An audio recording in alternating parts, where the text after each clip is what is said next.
Hidden for years behind palace walls, one document has emerged that could unravel everything. Prince Harry's final royal contract buried in silence is now exposed, and with it, a truth the monarchy desperately tried to suppress. What are they so afraid of? This isn't just a contract, it's a time bomb. Before we go deeper into what this really means for the royal family, make sure to subscribe so you don't miss a single update. The leak wasn't expected. It came like a lightning bolt in the middle of a storm that had already shaken the foundations of Buckingham Palace. At first, many thought it was a fabrication, an elaborate forgery meant to stir chaos. But then came the watermark, the signature, the exact formatting of royal legal documentation. It was real, and within its pages were restrictions so severe they painted a devastating picture of what Harry had agreed to or been forced into. The language was cold, clinical, and unforgiving. There were clauses forbidding public reflection on past royal trauma, limits on collaborations with outside media, and a stunning condition that Harry would be barred from any project involving Meghan if it touched on royal matters. This wasn't just about control, it was a muzzling of identity, a strategic exile disguised as formality. Theories erupted almost immediately. Who leaked it? Why now? Whispers pointed to a palace insider, someone close enough to see the writing on the wall and afraid of what was coming next. This was no coincidence. The timing, so close to key Sussex media projects, felt like a warning shot, but also a desperate attempt to shift power before the tides turned. Some insiders say it came from within the communications office, where staff had grown uncomfortable with the growing surveillance of Harry's activities and digital footprint. Others suspect it was a defector from Charles's inner circle, horrified by the scope of suppression being orchestrated in secret. Whoever it was, they knew exactly what they were doing, and they knew this document would rip through the fragile veil of royal civility and ignite public fury. Perhaps most disturbing were the explicit efforts to silence Harry permanently. The contract was not a negotiation, it was a blueprint for erasure. No memoirs without approval, no interviews without vetting, no unsanctioned appearances tied to the royal name. It cast a long shadow over everything Harry had done since stepping away, raising questions about how much of his voice had already been censored. The restrictions even hinted at financial consequences if lines were crossed, implying that certain privileges, inheritances, or protections could be revoked. For a man who had walked away from titles but not truth, this wasn't just a legal trap, it was personal war disguised as paperwork. And the part about Meghan? That was the most cutting of all.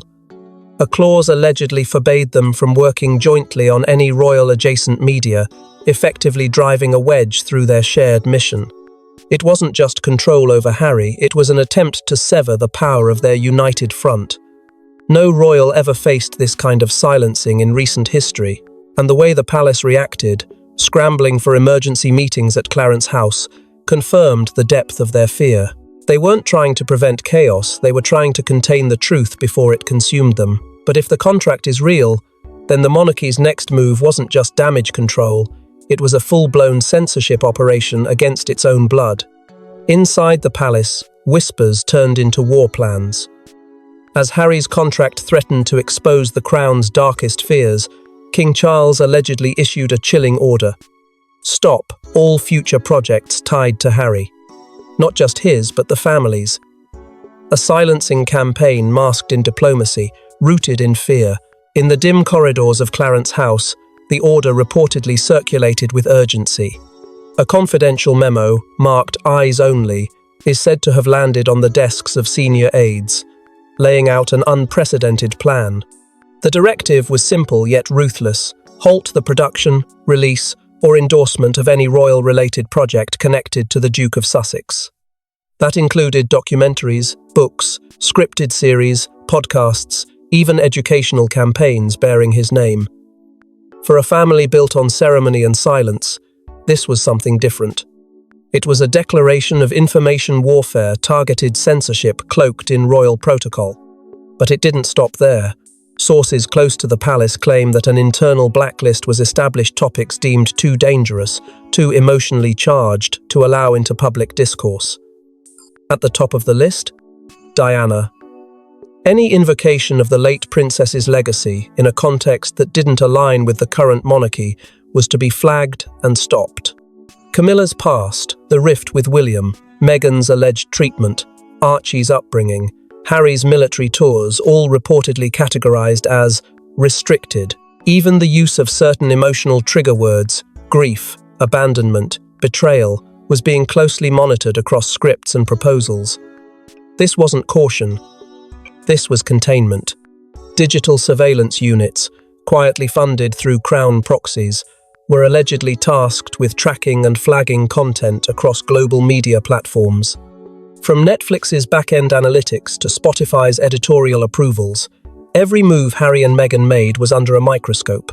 Advisors were said to be compiling dossiers on producers, writers, and collaborators, tracking who might be willing to defy the palace's pressure and help the Sussexes bring their version of events to life. Some insiders even whispered of quiet threats issued to streaming executives, hinting at long-term consequences for continued partnerships. The firm wasn't just watching, it was actively intervening. Within the royal PR machine, chaos morphed into calculated strategy. Press officers were reportedly instructed to contain the narrative at all costs. If Harry launched a new initiative, it would be drowned out by a strategically timed event from William or a feel-good feature on Camilla's charitable work. Stories would be planted, interviews coordinated to steer public perception, and royal-friendly journalists were given behind-the-scenes access on one condition: toe the line. The message was clear. Harry may have left the firm, but the firm hadn't left him. And looming in the background, like a shadow over the entire operation, was Camilla. Rumours swirled that it was she who first suggested a hardline stance on censorship, that she had allegedly urged Charles to draw a line in the sand, fearing that without containment, Harry's narrative could permanently damage the monarchy's delicate image. For someone who had once been the outsider, Camilla had become one of the most influential power players behind the scenes. Her influence over these decisions, many believe, was far more substantial than the public was ever meant to know.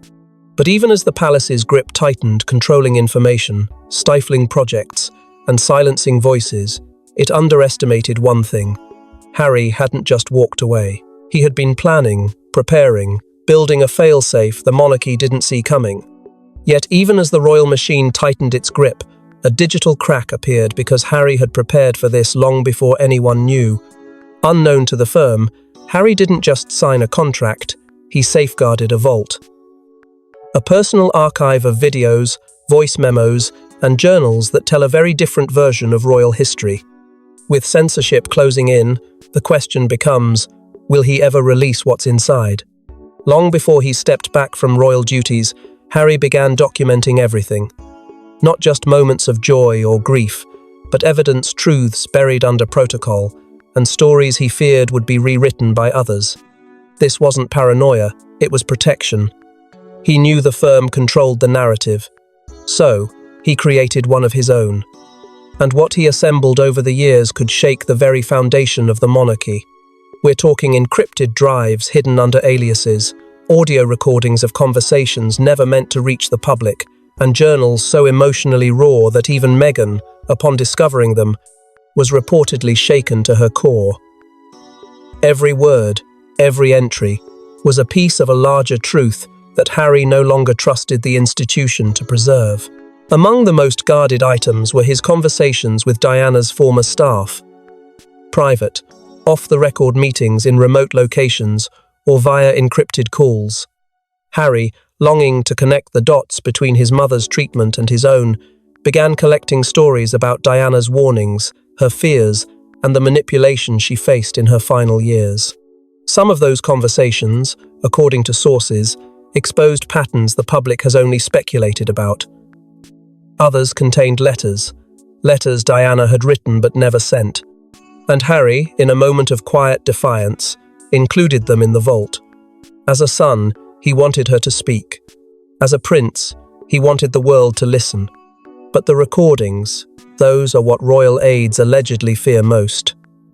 Harry is believed to have discreetly recorded several high-level meetings including emotionally tense conversations with both Charles and William.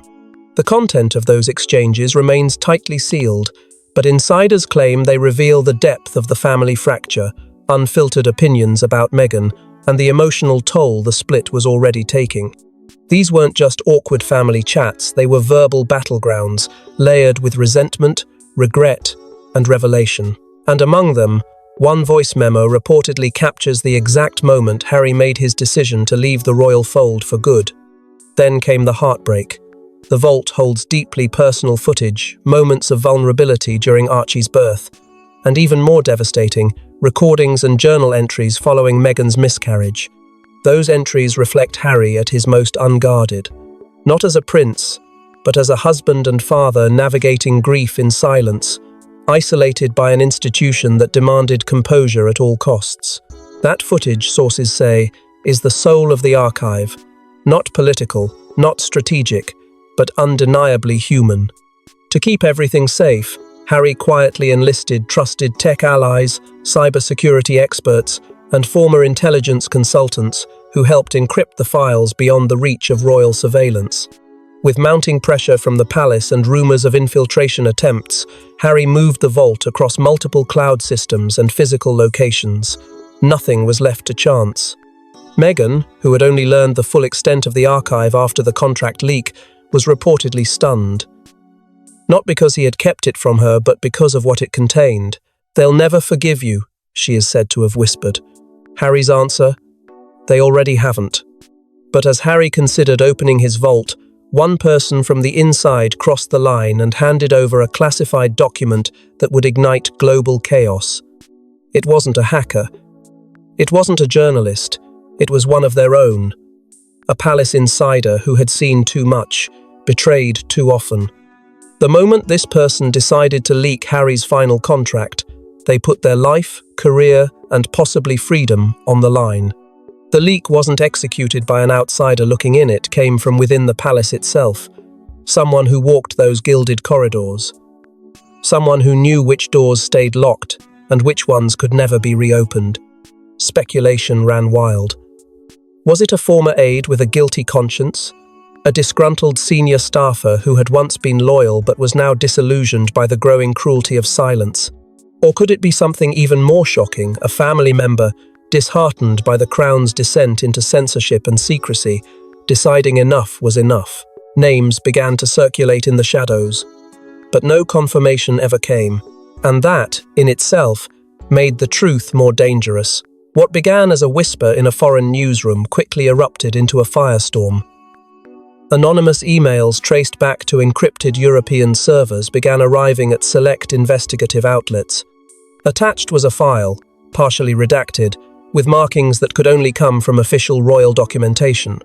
At first, it was dismissed as a hoax, until a few brave legal analysts quietly confirmed what many feared: it was real. The signature block at the bottom, although blurred, bore two names in unmistakable outline: Prince Harry and King Charles. The implication? The monarchy hadn't just known about the silencing, Charles had allegedly signed off on it.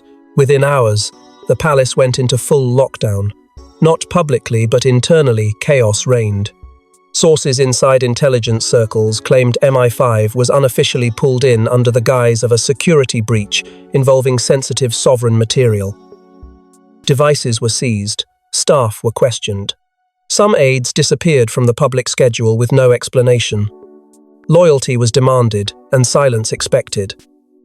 But the damage had already been done. The world had seen just enough of that document to understand that this wasn't a misunderstanding.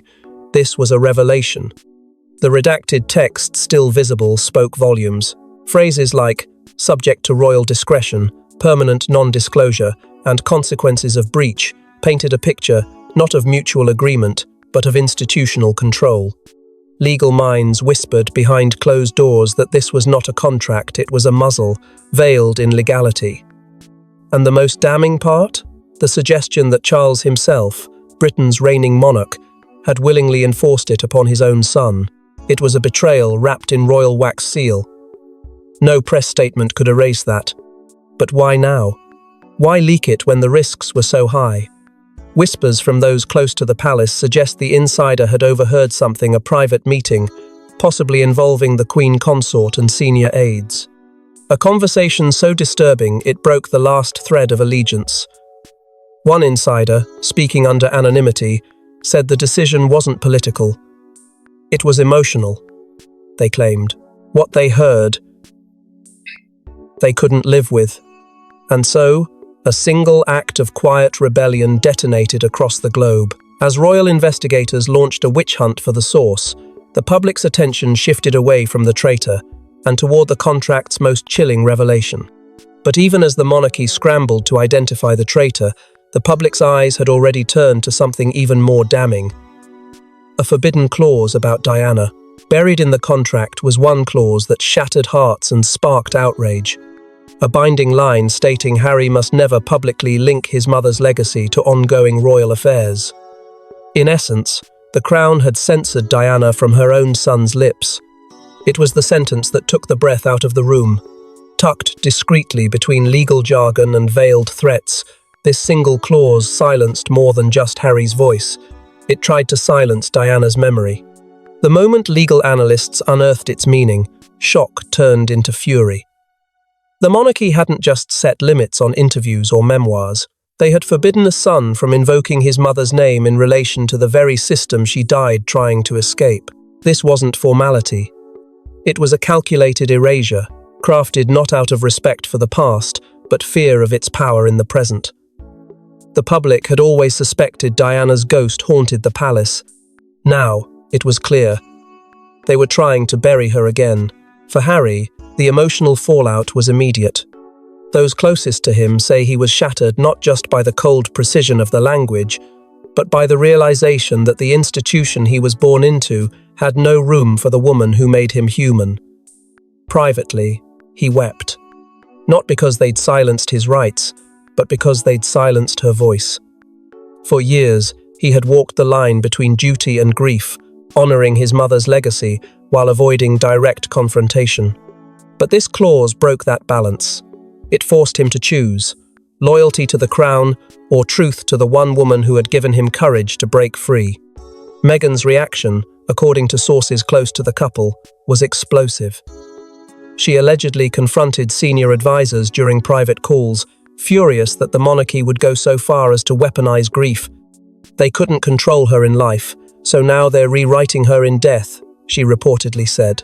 Meghan had always been compared to Diana, often unfairly, sometimes cruelly, but now she saw clearly how far the firm would go to suppress any connection between past and present. What had once been tension turned into fury. This wasn't just censorship, it was desecration. When Diana's former butler was approached about the clause, his voice reportedly cracked. "She would never have stood for this," he said, barely holding back tears. "To silence her son about her own story, how dare they?" That sentiment echoed across media platforms. Journalists, celebrities, even political figures began weighing in. The phrase, "let Harry speak," started trending. For the first time in years, there was a unifying cry across generations, countries, and political lines. People weren't just defending Harry. They were defending Diana's right to exist in royal history without being censored, rewritten, or buried again. Royal historians were stunned. Never before had a clause like this been made public or possibly even existed. Its implications went beyond family politics. It was a direct attempt to separate narrative from truth, emotion from institution. One analyst said bluntly, "This isn't about privacy, it's about control." But while the monarchy tried to erase Diana's voice, someone else had already made contact with a message too personal to ignore. As news of the leak exploded, one call changed the entire dynamic. Prince William reached out to Harry not as heir, but as brother. What followed was a conversation so personal, so raw, it reportedly left both men in tears and the monarchy shaken. The timing of the call couldn't have been more critical. The world was digesting the bombshell clauses of Harry's final royal contract. Media outlets were dissecting the Diana gag order, legal experts were calling the restrictions authoritarian, and public pressure was mounting. Amid the chaos, William's voice cut through, not in a statement, not in a staged appearance but in a direct and deeply personal call to his estranged brother. It wasn't a demand. It was a plea. According to palace insiders, William begged Harry to halt, to reconsider going public with the vault. He didn't argue the facts. He spoke from fear of what more revelations could do, not only to the crown, but to what remained of their bond as brothers. The conversation, reportedly intercepted through high-level leaks, painted a picture of two men standing on opposite ends of the same burning bridge. William's voice cracked as he asked Harry to think about their children. George, Charlotte, Louis, Archie, and Lilibet, and the kind of legacy this war would leave behind. He spoke of their mother, of how her memory deserved peace, not politicization. But Harry, already carrying the weight of betrayal and silence, struggled. The call became a mirror of their shared trauma, reflecting not just their history, but their growing divide. Harry had fought so long for his voice, and now the one person who could understand that pain was asking him to be quiet for the sake of something bigger. Or was it simply to protect the institution? Meghan, listening nearby, was reportedly alarmed. She had seen this dynamic before William, calm and composed, using guilt wrapped in charm to sway Harry's decisions. To her, it wasn't brotherly concern, it was a form of control. She allegedly warned Harry that this wasn't about love, but leverage. "He's not calling as your brother," she is said to have told him. "He's calling as the future king." And then came the offer. William allegedly floated a compromise access to certain royal archives, a limited reconciliation, perhaps even quiet support for a Sussex-led charity initiative. If Harry agreed to shelve the more volatile contents of his vault, it was a deal that hinted at progress, but reeked of manipulation. Harry, torn between his brother and his truth, found himself spiraling back into the very conflict he had fled. Could he trust this olive branch? Or was it just another tactic in the palace's long game of control? In that moment, Harry realized something chilling. The crown didn't just want to silence him, they wanted to reshape him. And if William's words were truly from the heart, then why did they still echo like strategy? The call may have been personal, but its impact was political. And while it stirred emotions, it didn't erase the bigger storm brewing behind palace gates. But while William fought to salvage brotherhood, another force was plotting something darker. Camilla's alleged plan to replace Harry's voice with her own. Behind palace curtains, a different power was rising.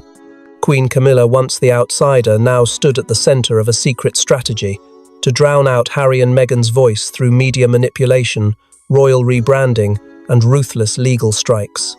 For years, Camilla had endured the glare of public skepticism, her presence accepted but never truly embraced.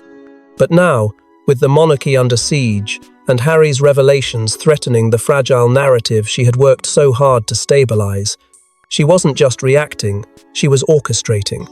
Insiders reveal that Camilla convened a discreet circle of PR specialists, seasoned operators known for cleaning up reputations and manufacturing legacies. Their mission wasn't simply to defend the Queen Consort. It was to erase the past, reframe the present, and dominate the future.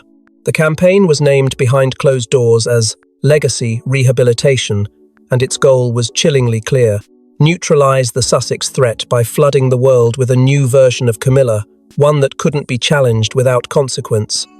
Suddenly, palace-friendly tabloids began running a synchronized wave of articles. Headlines praising Camilla's charity work, op-eds defending her marriage to Charles, and stories subtly discrediting Meghan's credibility began to multiply. Royal commentators who had once remained neutral now echoed palace lines. Every Sussex initiative, from humanitarian ventures to children's books, was met with quiet resistance, negative reviews, buried press, and whispers of distraction tactics. Sources even claimed that editorial decisions across major outlets were being influenced by private calls from royal press officers. If Harry spoke, the echo chamber made sure his voice was drowned by another narrative, Camilla's. But this operation wasn't just reactive, it was proactive. Financial records, uncovered by investigative watchdogs, allegedly showed hidden funding trails linked to pro-palace content creators, podcasts, YouTube channels, even docuseries. One such project, quietly approved under the radar, was reportedly titled The Queen's Truth, a glossy, multi-part series designed to clarify misconceptions about Camilla's past. According to sources, the production received backing from corporate partners closely aligned with Crown-adjacent entities, raising serious concerns about transparency and media influence. The campaign wasn't just a defense, it was an invasion, an attempt to overwrite public memory with curated monarchy. But Meghan's team wasn't standing still. Behind closed doors, her legal advisors began filing quiet motions, strategic countersuits aimed at defamation, contract interference, and potential violations of privacy. The Sussex camp, though silent publicly, was preparing a counter-offensive.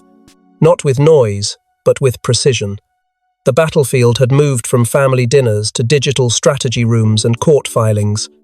What was once personal had become legal, global, unrelenting, and yet, the public wasn't blind. As more information surfaced, backlash erupted.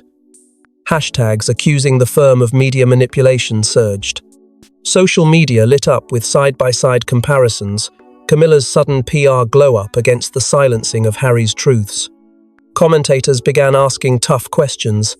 If Camilla's past was so clean, why did it need rewriting? If Harry's voice was so dangerous, what were they afraid of? And just as Camilla's campaign took hold, Harry made a move no one expected, one final statement that broke every rule in the contract. They told him to stay silent. He spoke anyway. In an unscheduled global broadcast streamed live without warning, Harry defied the contract, the crown, and history itself, and what he revealed sent shockwaves through every royal corridor. It began with a single notification, one that bypassed the press, ignored the palace, and landed directly on the screens of millions. No press release, no media embargo, just Harry, speaking directly to the world.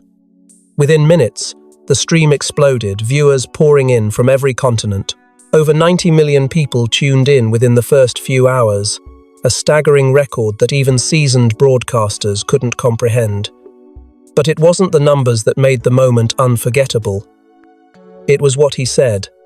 There were no teleprompters, no polished statements, just raw confessions, words that had lived too long behind closed doors. He spoke of growing up in a system that turned emotion into weakness and truth into betrayal. He talked about the loneliness, the manipulation, the fear that shadowed him even as a child. His voice didn't shake. It burned. He recounted the meetings that were never supposed to be remembered, the conversations that carried more threat than care. And then, with the world watching, he named what the firm had worked so hard to erase. The control, the clauses, the contract. He described the moment he read the restriction about Diana, the line that told him he could no longer speak of his mother in relation to the monarchy. His voice cracked when he said her name, not as a prince, but as a son. He called it what it was, erasure, weaponized grief, and he vowed, in front of millions, never to allow his children to grow up under the same silence. He held back tears when speaking of Archie and Lilibet, promising them a future unbound by fear, titles, or contracts. That promise would not be broken. But the message wasn't just personal. It was revolutionary. He issued a call not for vengeance but for reform, for the monarchy to become transparent, accountable, modern. He didn't demand the throne, he demanded truth. And without naming names directly, he drew lines the world could read between. His subtle phrasing left no doubt he questioned Charles's leadership. He exposed the machinery that had empowered Camilla's rise, and through it all, he never once faltered. Within minutes of the broadcast ending, the palace legal teams were in overdrive. Lawyers scrambled, cease and desist letters were drafted, and threats of breach of contract litigation surged. But it was too late. The footage had already been clipped, translated, reshared, and mirrored across every corner of the internet. It couldn't be contained. It couldn't be buried. Harry had done the unthinkable. He broke the silence, and this time, the world listened. But even as the world reeled from Harry's revelations, the most shocking twist was yet to come, because buried in the monarchy's own archives was one final contract with King Charles's signature. The final revelation didn't come from Harry, but from Charles himself. An archived contract from years ago surfaced, showing what the king once signed away in secret, a deal that contradicts everything he's enforced and may ultimately destroy his reign. It emerged not through leak or betrayal, but through time itself, an unearthed document from the 1990s, long buried in legal archives, now thrust into the spotlight as the world demanded answers. It was signed during the turbulent days of Charles and Diana's divorce, when public scrutiny was relentless and the monarchy teetered on the edge of collapse. The contract, sealed and quietly forgotten, contained one explosive clause. Charles had agreed to protect Diana's legacy in perpetuity, not just as a gesture of peace, but as a legally binding promise to ensure her voice, her image, and her memory would never be silenced or distorted by the institution. And yet, here we are decades later with that very legacy under siege by the same man who once vowed to preserve it. The discovery shattered the illusion of moral authority that had been so carefully crafted around Charles's reign. Legal experts pounced. If the contract holds legal weight, and early analysis suggests it does, it could render the censorship clause in Harry's agreement null and void. More than that, it exposes the monarchy to potential legal retaliation not just from Harry, but from Diana's estate. One barrister called it the most damning piece of historical contradiction ever uncovered in the modern royal era. It wasn't just hypocrisy. It was a betrayal, written in ink. Attached to the contract were several handwritten letters from Diana herself, never meant for public view, but now considered part of the legal record. One letter, dated just weeks before her death, pleaded for her children's freedom to speak their truth, should the institution ever try to erase her from history. Her words weren't dramatic. They were prophetic. "My boys will need to choose between silence and survival," she wrote. "And when they do, I hope the world listens." That letter, now viral across every platform, has reignited a public reckoning that the monarchy hadn't prepared for. Within the palace, the aftermath has been nothing short of volcanic. Senior aides are reportedly split, some urging Charles to issue a public apology and reverse course, while others demand silence and damage control. The Queen Consort has allegedly doubled down, pushing for the firm to stay the course, but cracks are widening. Behind the scenes, Charles is said to be withdrawn, shaken, and for the first time uncertain of his grip on the throne. This wasn't a media cycle. This was a constitutional crisis disguised as a family feud. And beyond the palace gates, the consequences have begun to swell. Rallies are forming. Protesters demand transparency. Crowds chant Diana's name not in mourning but in defiance. Poll numbers are shifting. Public trust is eroding. And the question that once hovered quietly in conspiracy corners is now being shouted from every screen and square. How much more has been buried? What else has been hidden? As the monarchy teeters between tradition and truth, one question remains. Can a family bound by silence ever survive a son who refuses to be silenced? Thanks for watching. Please don't forget to like and subscribe, and we will see you in next one.